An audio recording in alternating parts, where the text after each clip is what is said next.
प्रिय विद्यार्थियों, आज मैं आपको सोशल साइंस यानी सामाजिक विज्ञान कक्षा 10 के प्रथम अध्याय यूरोप में राष्ट्रवाद का उदय पर चर्चा करेंगे। इसके पहले आप पिछली कक्षा में जो समकालीन विश्व पार्ट 1 इतिहास से संबंधित कुछ क्रांतियों के विषय में आपने पढ़ा, ठीक उसी का पार्ट 2 में आप इतिहास में यूरोप में राष्ट्रवाद के उदय को जानेंगे। तो सबसे पहले राष्ट्रवाद क्या है, हम पहले उसकी व्याख्या करते हैं। राष्ट्रवाद जहाँ पे सबको समानता का अधिकार मिले, सबको समान कानून के तहत जो भी अधिकार मिले, सबको एक समान होना चाहिए, तो ऐसे में ये राष्ट्रवाद होगा।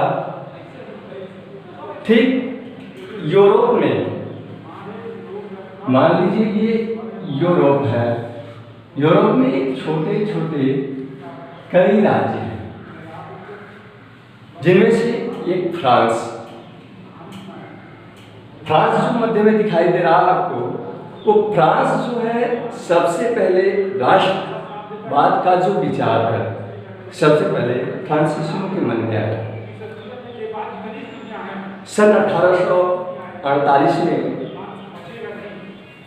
फ्रेडरिक शारियू ने 4 चित्रों की एक श्रृंखला बनाई। इस श्रृंखला के माध्यम से फ्रांस में राष्ट्रवाद के प्रेम को उजागर किया और लोगों को जागरूक किया। तो सबसे पहले फ्रांसीसी क्रांति 1789 ईस्वी में जब शुरू हुई, तो सर्वप्रथम राष्ट्रवाद की अभिव्यक्ति, यानी सबसे पहले राष्ट्रवाद की जो अभिव्यक्ति शुरू की गई वह थी फ्रांस की क्रांति। अब हम बताते हैं सबसे पहले फ्रांसीसी क्रांति और राष्ट्र का विचार किस तरह से लोगों के मन में आया। तो जो बुद्धिजीवी वर्ग थे, बुर्जुआ वर्ग जिसे कहते हैं, मजदूरों वर्ग को पता था नहीं, लेकिन बुर्जुआ वर्ग के माध्यम से इन्होंने अपने लेखों या पत्र पत्रिकाओं के माध्यम से लोगों को जागरूक करने का कार्य किया। और आते हैं फ्रांसीसी क्रांति और राष्ट्र का विचार। सबसे पहले फ्रांस के लोगों ने पितृभूमि और नागरिक जैसे विचारों की भावनाएं भरी।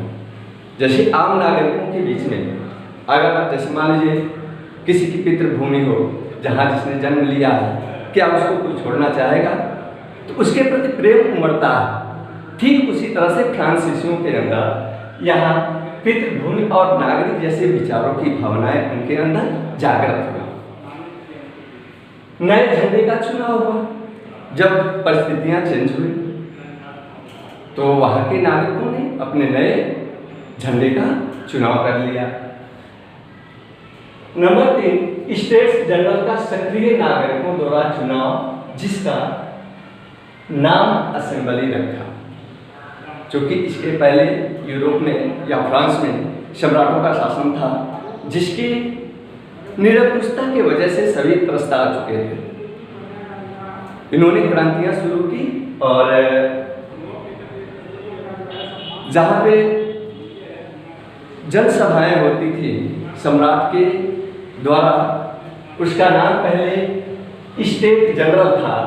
बाद में जो नागरिकों के द्वारा चुनाव करा करके जो भी उनके प्रतिनिधि स्टेट जनरल में जाते, तो उसका नाम बदल करके असेंबली रखा, सभा रखा। आंतरिक आयात निर्यात शुल्क समाप्त करना। इसके पहले सम्राटों के द्वारा जो भी आंतरिक रूप से व्यापार किया जाता था, उस व्यापार पे शुल्क लगाया जाता था। तो इस आंतरिक आयात निर्यात शुल्क को समाप्त कर दिया गया। टावर मार्क की एक तरह की व्यवस्था लागू करना। इसके पहले जो भी प्रणालियाँ विकसित थी, तौल और माप की तो अलग अलग भिन्न भिन्न प्रकार की रहीं, लेकिन जब निरंकुश शासन का अंत हुआ तो यहाँ तौल और माप की एक तरह की व्यवस्था लागू की गई।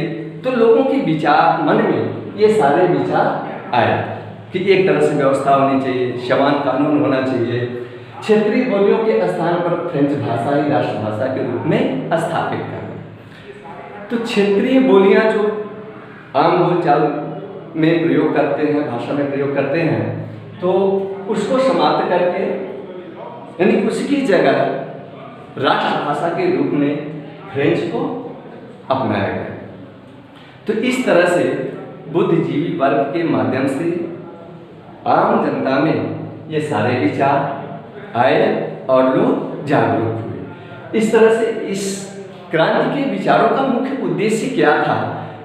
मुख्य उद्देश्य ये था कि यूरोप के अन्य राष्ट्रों को निरंकुश शासकों से मुक्त कराना था, यानी कहीं भी सम्राट का शासन, राजा का शासन न रहे। जो भी निरंकुश शासक हैं ऐसे शासन को समाप्त करना और राष्ट्रवाद को लाना, यानी राष्ट्रवाद जहाँ जनता के चुने हुए प्रतिनिधि शासन करें। इस तरह से यूरोप के अन्य राष्ट्रों के निरंकुश शासनों से मुक्ति दिलाने का कार्य फ्रांस ने किया और ये चिंगारी धीरे धीरे फ्रांस के जो बुद्धिजीवी वर्ग था उनके द्वारा अन्य प्रांतों में भी फैलाए गए। तो इस तरह से इटली, बुल्गारिया, हंगरी, जर्मनी, अन्य राष्ट्रों में ये आज़ादी की चिंगारी फैलने लगी। नेक्स्ट डे, अगले दिन जो है इसके आगे आपको पढ़ाया जाएगा।